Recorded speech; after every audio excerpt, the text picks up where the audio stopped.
राष्ट्रवादी अजित पवार गटाचे वादग्रस्त आमदार आणि मंत्री माणिकराव कोकाटेंवर अटकेची टांगती तलवार आहे। येत्या 24 तासात कोकाटेंच्या अटकेची दाट शक्यता वर्तवली जाते। नाशिक पोलिसांचं पथक मुंबईकडे रवाना होणार असल्याची माहिती विश्वसनीय सूत्रांनी दिली आहे। खोट्या कागदपत्रांच्या आधारावर मुख्यमंत्री कोट्यातून सदनिका लाटल्याप्रकरणी ते दोषी ठरलेत। दरम्यान शेतकऱ्यांबाबतचं वक्तव्य, त्यानंतर सभागृहात रमी खेळणं अशा अनेक कारणांमुळे कोकाटे यापूर्वी सुद्धा वादात अडकले आहेत। मात्र यावेळी थेट सदनिका घोटाळा उघड झाल्यानं कोकाटे हे राजकीयदृष्ट्या चांगलेच अडचणीत सापडले आहेत। आणि याच संदर्भात बोलण्यासाठी आपले प्रतिनिधी प्रांजल कुलकर्णी आपल्या सोबत आहेत। प्रांजल, नाशिक पोलिसांचं पथक आता कोकाटेंच्या अटकेसाठी मुंबईकडे रवाना होणार असल्याचं समजतंय।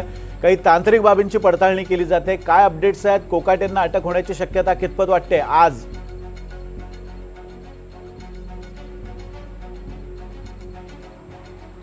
आपण बघितलं तर 2 दिवसांपूर्वी म्हणजे मंगळवारी माणिकराव कोकाटे यांच्यावरची जी शिक्षा आहे ती सत्र न्यायालयाने कायम ही ठेवली होती। त्यानंतर हे पुन्हा प्रकरण जे आहे ते कनिष्ठ न्यायालयामध्ये गेलं आणि काल कनिष्ठ न्यायालयाने माणिकराव कोकाटे आणि त्यांचे बंधू विजय कोकाटे यांच्या विरोधात अटक वॉरंट हे जारी केलं आहे। काल सायंकाळी हे वॉरंट जे आहे ते पोलीस आयुक्तालयाला प्राप्त झालं आणि त्यानुसार संपूर्ण कायदेशीर बाबींची पडताळणी असेल, कायदेशीर प्रक्रिया जी आहे ती पोलिसांकडून पूर्णही केली जाते। दरम्यान आता आपण जर बघितलं तर थोड्याच वेळात नाशिक पोलिसांचं पथक हे लीलावती रुग्णालयाकडे मुंबईच्या दिशेने रवाना होणार आहेत आणि तिथे गेल्यानंतर डॉक्टरांचं स्टेटमेंट घेणं असेल किंवा त्यांचं सध्याचं काय स्टेटस आहे, काय त्यांच्यावरती उपचार सुरू आहेत, तर त्यांना ताब्यात घेण्याचं झालं, जर त्यांना ताब्यात घेण्याची जर प्रक्रिया पोलिसांनी राबवली अटकेची, तर त्यासाठी ते कितपत तंदुरुस्त आहेत याची देखील पाहणी केली जाईल। जर आपण कायदेशीररित्या जर ही प्रक्रिया बघितली तर सुरुवातीला लीलावती रुग्णालय हे ज्या पोलीस ठाण्याच्या अंतर्गत येतं तिथे पहिले पोलिसांची टीम गेली की तिथे स्टेशन डायरीमध्ये नोंद केली जाईल आणि त्यानंतर पोलिसांचं पथक हे रुग्णालयाकडे जाईल। दरम्यान माणिकराव कोकाटे यांच्यावरती उपचार सुरू असल्यामुळे कोकाटे यांना खरंच आता अटक होणार का किंवा काय नक्की पुढे घडामोडी घडत आहेत हे देखील पाहणं महत्त्वाचं ठरेल। यासोबतच माणिकराव कोकाटेंचे बंधू विजय कोकाटे हे देखील सध्या नॉट रिचेबल आहेत आणि ते देखील उच्च न्यायालयामध्ये धाव घेऊ शकतील अशी देखील चर्चा होती। मात्र अद्याप पाहतो त्यांच्याबाबत कोणतीही माहिती जी आहे ती अद्याप पाहतो मिळालेली नाही आहेत। उद्या उच्च न्यायालयामध्ये माणिकराव कोकाटे यांच्या अर्जावरती सुनावणी होणार आहे, त्यामुळे जर त्यांना जर दिलासा मिळाला तर माणिकराव कोकाटे यांच्यासाठी खरं तर ही समाधानाची बाब असेल। पण जर तसं झालं नाही तर कोर्टाने देखील फटकारलं, जर अर्ज नाकारला तर माणिकराव कोकाटे यांच्या आमदारकीवर सुद्धा टांगती तलवार ही येऊ शकते। त्यांच्या राजकीय त्यांनी आपल्या पदाचं तर म्हणजे काल आपण बघितलं तर त्यांनी राजीनामा हा सुपूर्द केलेला आहे। मात्र पुढे आता विरोधक देखील आक्रमक झालेले आहेत आणि यामुळे अजित पवारांची देखील गोची ही झाल्याचं बघायला मिळतंय। हे जे एकंदरीत प्रकरण आहे ज्यामुळे माणिकराव कोकाटे अडचणीत आले आहेत, हे खरं तर प्रकरण 1989 ते 1994 या साली घडलेलं आहे। 1995 साली नाशिकच्या सरकारवाडा पोलीस ठाण्यात त्यांच्यावरती गुन्हा दाखल झाला होता।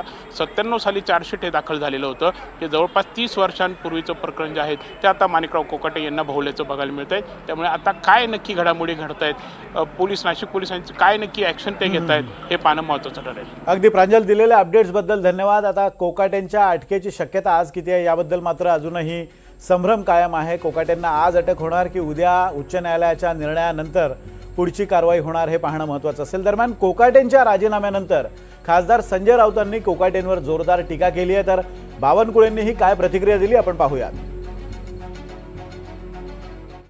नाही, कोकाटे ही हिट विकेट आहे। कोकाटे ही स्वतःच त्यांनी खड्ड्यात उडी मारलेली आहे। जर त्यांची केस आपण पाहिली सदनिका लाटण्याची खोटी कागदपत्र देऊन, ती आताची नाही आहे ना, फक्त योग्य वेळी ती बाहेर आली। ते कसं फडणवीसांमध्ये नक्कीच आहे। कोणाला वाचवायचा प्रयत्न होतो।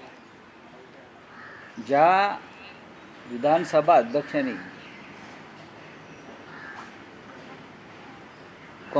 राष्ट्रवादी काँग्रेस आणि शिवसेनेच्या 40 आमदारांच्या अपात्रतेच्या बाबतीमध्ये ज्या तडकाफडकी निर्णय घेतला, सुनील केदार यांच्या बाबतीत तडकाफडकी निर्णय घेतला, वेगळी केस नाही आहे।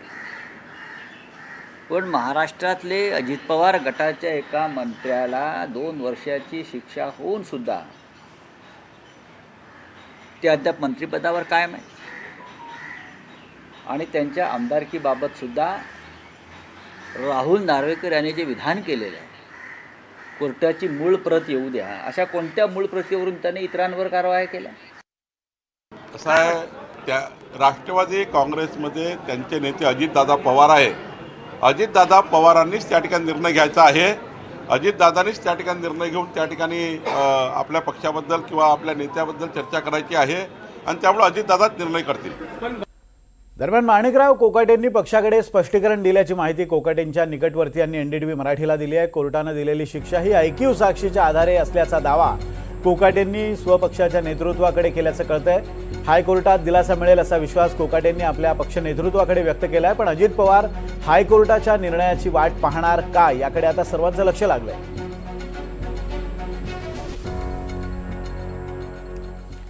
आणि आता बातमी आहे मुंबई महानगरपालिकेसंदर्भात. मुंबई महानगरपालिकेच्या आगामी निवडणुकांच्या पार्श्वभूमीवर महायुतीची बैठक पार पडली आणि या बैठकीला भाजप आणि शिवसेना शिंदे गटात 150 जागांवर एकमत झालंय.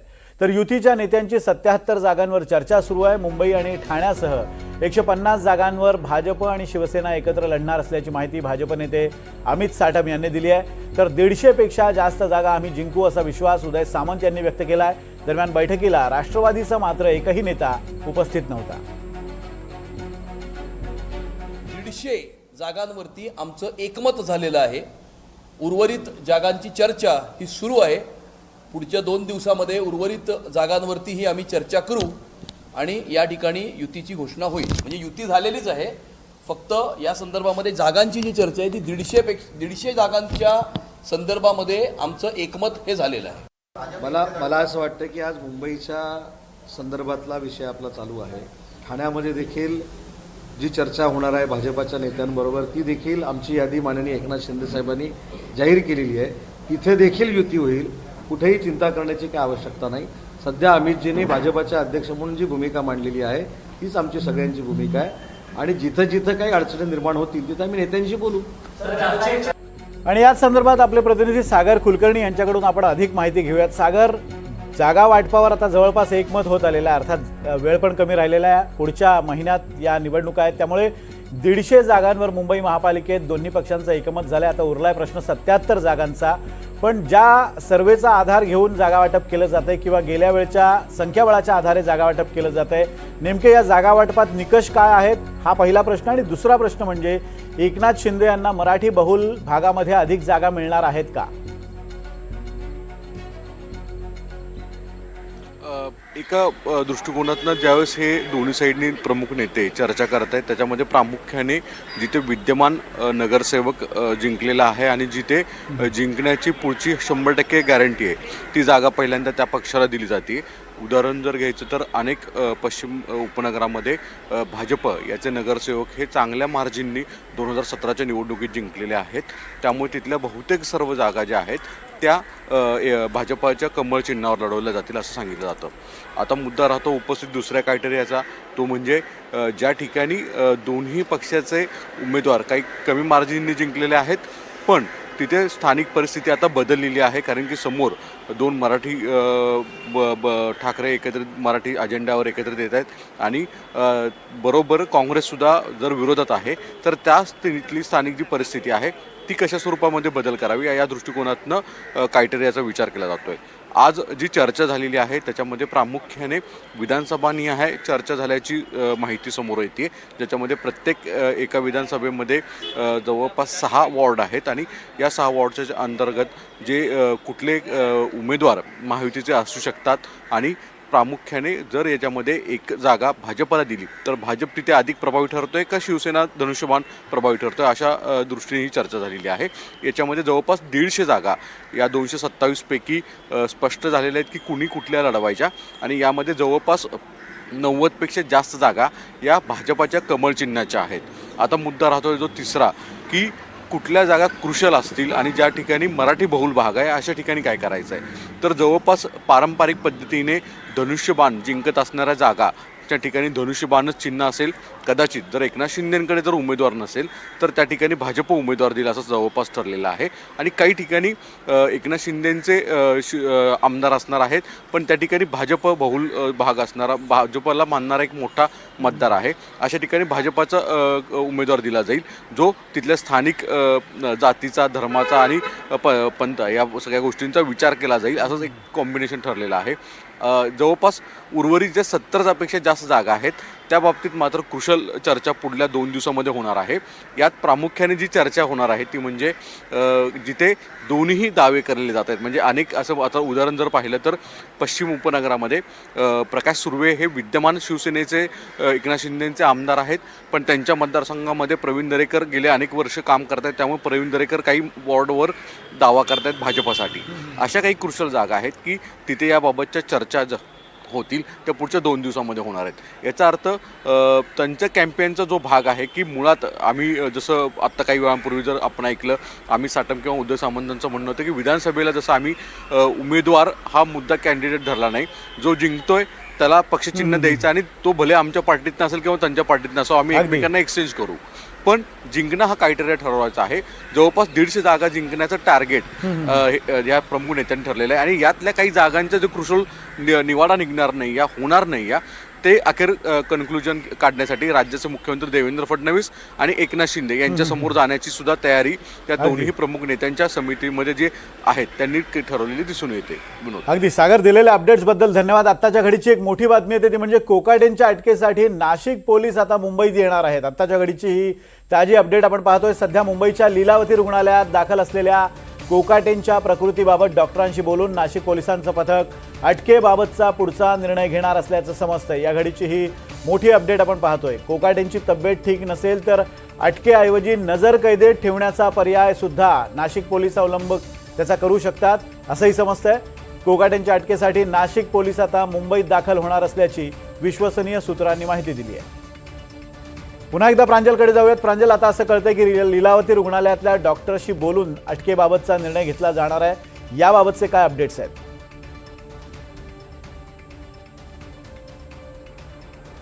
जसं मी आत्ता काही वेळापूर्वी सांगितलं की ही सर्व कायदेशीर ज्या बाबी आहेत त्या पडताळून बघितल्या जात आहेत आणि थोड्याच वेळात हे पथक जे आहे ते खरं तर मुंबईकडे रवाना होणार आहेत. यामध्ये खास करून आपण बघितलं तर 2 वाहनांमधून हे पथक जाणार आहेत. एक पोलीस निरीक्षक असणार आहेत आणि बाकी गुन्हे शाखेचं देखील यामध्ये कर्मचाऱ्यांचा सहभागी असणार आहेत आणि थोड्याच वेळात लीलावतीच्या दिशेने हे पथक जाऊन पोहोचणार आहेत. साधारणतः आपण जर बघितलं तर डॉक्टरांचं स्टेटमेंट हे गेलं जाणार आहेत.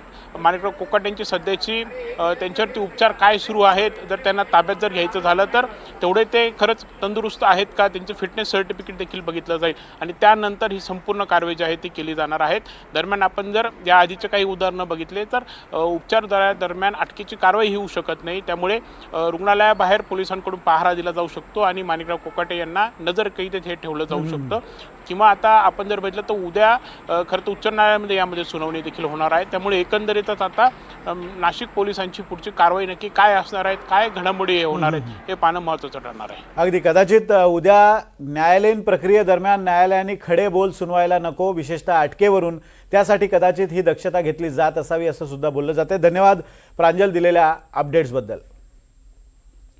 आणि आता मुंबईतून एक महत्त्वाची बातमी आहे. उपमुख्यमंत्री एकनाथ शिंदे हे मुंबईच्या 227 वॉर्डातील इच्छुक उमेदवारांच्या मुलाखती घेत आहेत. आजपासून या मुलाखतींना सुरुवात झाली आहे. तब्बल 10 वर्षांनंतर महापालिकेची निवडणूक होते, त्यामुळे सर्वच पक्षांमध्ये इच्छुकांची संख्या मोठी आहे. पक्षाच्या वतीनं आधी इच्छुकांना अर्जाचं वाटप करण्यात आलं होतं आणि आता इच्छुकांचे हे अर्ज स्वीकारून आजपासून मुलाखतींना सुरुवात झाली आहे.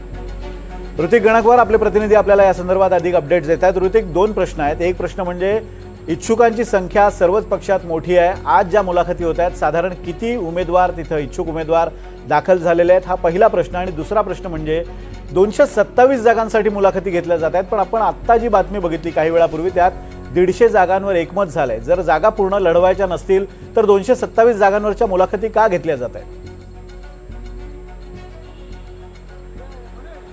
नक्कीच आपण एकंदरीत बघतो की राजकारण म्हटलं तर काहीही होऊ शकतं. शेवटच्या क्षणापर्यंत देखील गोष्टी ज्या आहेत त्या बिनसू शकतात आणि त्याच अनुषंगानं मुंबईमध्ये शिवसेना, शिंदे गटाची जी शिवसेना आहे त्या अनुषंगानं पूर्णपणे तयारीनिशी आता रणांगणात उतरत असल्याचं आपल्याला पाहायला मिळतंय. एकंदरीत आपण जर सुरुवातीचं जर वातावरण जर पाहिलं होतं तर कुठेही महायुती म्हणून हे सामोरे जाणार का नाही अशा पद्धतीचा जो प्रश्न आहे तो उपस्थित होत होता. कारण की नगर परिषद, नगरपंचायतच्या ज्या निवडणुका होत्या त्या दोन्ही पक्षांमध्ये मोठ्या प्रमाणात बिनसल्याचं आपल्याला पाहायला मिळालेलं होतं. आणि त्यानंतर आता या ठिकाणी आपण बघतोय की उपमुख्यमंत्री एकनाथ शिंदे असतील, उदय सामंत असतील किंवा तिकडे अमित साटम असतील, मुख्यमंत्री देवेंद्र फडणवीस असतील, यांच्याकडून सांगण्यात येतं की आम्ही मुंबई असेल, ठाणं असेल, नवी मुंबई असेल, या ठिकाणी आम्ही एकत्रितच लढणार आहोत. आता त्या अनुषंगानं आपण या ठिकाणी बघतोय की जागा वाटपाच्या ज्या चर्चा आहेत त्या देखील होत आलेल्या आहेत आणि अनेक जागांवरती एकमत जे आहे ते दोन्ही पक्षांचं या ठिकाणी होत असल्याचं आपल्याला पाहायला मिळतंय. आणि एकीकडे ही तयारी सुरू असतानाच दुसरीकडे आपण बघतोय की रंगशारदा येथे जे इच्छुक उमेदवार आहेत शिंदे गटाकडून लढण्यासाठी त्यांच्या मुलाखती देखील या ठिकाणी घ्यायला सुरुवात करण्यात आलेली आहे. एकंदरीत आपण बघतोय मुंबईसाठीचा जो प्लॅन आहे तो शिंदे गटाकडून असा आखण्यात आलेला आहे की जे लोकसभेचे जे मतदारसंघ आहेत त्या मतदारसंघानिहाय या ठिकाणी पॅनल गठीत करण्यात आलेले आहे. या पॅनलमध्ये तीन लोक जे आहेत ते आजी आमदार किंवा माजी आमदार हे जे नेते आहेत ते असणार आहेत आणि त्या इच्छुकांच्या मुलाखती ज्या आहेत त्या घेणार आहेत. त्यामध्ये प्रामुख्यानं जर पाहायला गेलं तर मुंबई दक्षिणमध्ये सदा सरवणकर, मनीषा कायंदे, तुकाराम काथे यांचं पॅनल असणार आहे. मुंबई दक्षिण मध्यमध्ये मिलिंद देवरा, मीना कांबळी, सिद्धेश कदम. मुंबई ईशान्येमध्ये दीपक सावंत, दिलीप लांडे, मंगेश कुडाळकर, किरण पावसकर. मुंबई उत्तर मध्यमध्ये दत्ता दळवी, शिरीष शिंदे, अशोक पाटील. मुंबई उत्तर पश्चिममध्ये प्रकाश सुर्वे, योगेश कदम, निलेश राणे. मुंबई उत्तरमध्ये रवींद्र वायकर, मुर्जी पटेल आणि संजय निरुपम यांचं जे पॅनल आहे ते इच्छुकांच्या मुलाखती या ठिकाणी घेत असल्याचं आपल्याला पाहायला मिळतंय. आणि आपण रंगशारदा येथे देखील आपण बघू शकतो की मोठ्या प्रमाणावरती शिंदे गटाकडून निवडणूक लढण्यासाठी ही महानगरपालिकेची मोठी गर्दी या ठिकाणी होत असल्याचं आपल्याला पाहायला मिळतंय. आणि मुख्यतः मुलाखतीमध्ये येणाऱ्यांचे सर्वांचे फॉर्म भरून घेतलेले होते आणि त्या अनुषंगानं या ठिकाणी मुलाखती घेतल्या जात आहेत.